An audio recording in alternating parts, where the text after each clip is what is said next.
नमस्कार दोस्तों, न्यूज डंका हिंदी में आप सभी का स्वागत है।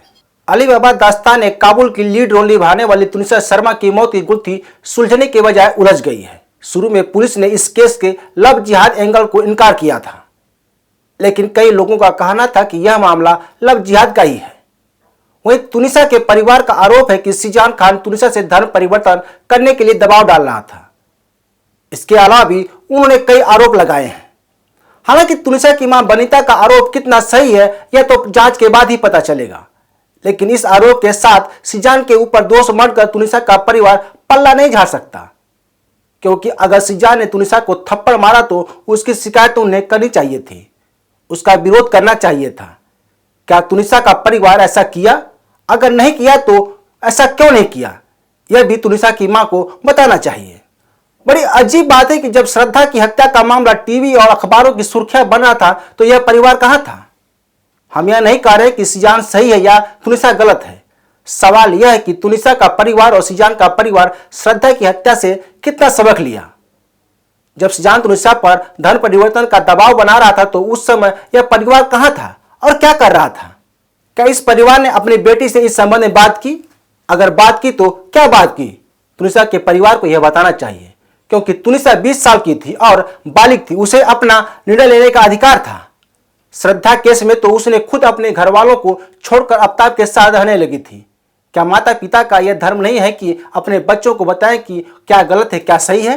क्या आधुनिकता के नाम पर माँ बाप अपने कर्तव्यों से मुंह मोड़ लिए हैं, या पैसे की चकाचौंध ने उन्हें कुछ देखने ही नहीं देता? अगर तुनिसा की मां के अनुसार सिजान अभिनेत्री की हत्या का दोषी है तो यह परिवार उतना ही दोषी है जितना कि सिजान, क्योंकि तुनिसा का परिवार सब कुछ जानते हुए भी इस ओर से मुंह मोड़ रखा था। तुनिसा का परिवार अपनी बेटी को क्या सीख दी थी, यह सवालों के घेरे में है, क्योंकि तुनिसा की मां ने खुद दावा किया था कि सिजान के कई लड़कियों से संबंध थे। तुनिसा की मां ने यह आरोप लगाया है कि जब तुनिसा ने सिजान का फोन चेक की तो उसे कई लड़कियों के नंबर मिले जिस पर सिजान ने तुनिसा को थप्पड़ मारा था। क्या यह सामान्य घटना थी जिसे तुनिसा के परिवार ने नजरअंदाज कर दिया? अगर हम इस बात को सामान्य मान भी लें तो अन्य बातें जैसे तुनिसा का अपनी मां को मां ना कहकर अम्मा कहना या हिजाब पहनना समान बात थी, अपने परिवार से कटकर आना आदि आदि। अगर यह सब एक दो दिन की बात ही तो मान लिया जाना चाहिए कि यह अचानक हो सकता है, लेकिन अगर यही सब लगातार होता रहा तो तुनिसा का परिवार इस ओर से ध्यान क्यों नहीं दिया? बहरहाल तुनिसा के मां के आरोप मामूली नहीं है, यह आरोप गंभीर है, जिसको लेकर गंभीरता से जांच की होनी चाहिए, क्योंकि कुछ माह से ऐसी घटनाओं ने जोर पकड़ा है जिसमें मुस्लिम लड़के हिंदू लड़कियों को अपनी चंगुल में फंसाकर शोषण कर रहे हैं, फिर उनकी हत्या कर दे रहे हैं। आफ्ताब और श्रद्धा केस के बाद तो ऐसी वारदातें आम हो गई हैं। जहां आफ्ताब ने श्रद्धा के 35 टुकड़े कर दिए थे, वहीं झारखंड के रूपका के पार्टनर दिलदार अंसारी ने उसके 12 टुकड़े कर कुत्तों के सामने फेंक दिया था। ऐसी हैवानियत की मानवता भी कांप जाए। लेकिन क्या इससे लोग सबक ले रहे हैं? यह बड़ा सवाल है।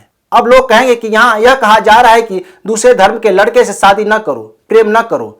यह पूरा बकवास है। बात यह है कि जिस रिश्ते में धर्म जाति का सामान हुआ कभी भी नहीं चल सकता।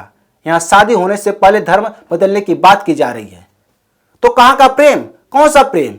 यह केवल एक दूसरे को इस्तेमाल करने की बात सामने आ रही है। एक दूसरी घटना से हम समझें। हाल ही में मुंबई में उर्वी नामक एक लड़की की हत्या कर दी गई थी। इस घटना में भी मुस्लिम युवक लड़की का पार्टनर है जिसका नाम रियाज है। इस घटना की सबसे बड़ी बात यह है कि इस युवक की 3 पत्नियां थीं। बावजूद इसके इस युवक ने उर्वी से संबंध बनाए रखा। उसे भी शादी का झांसा दिया गया था।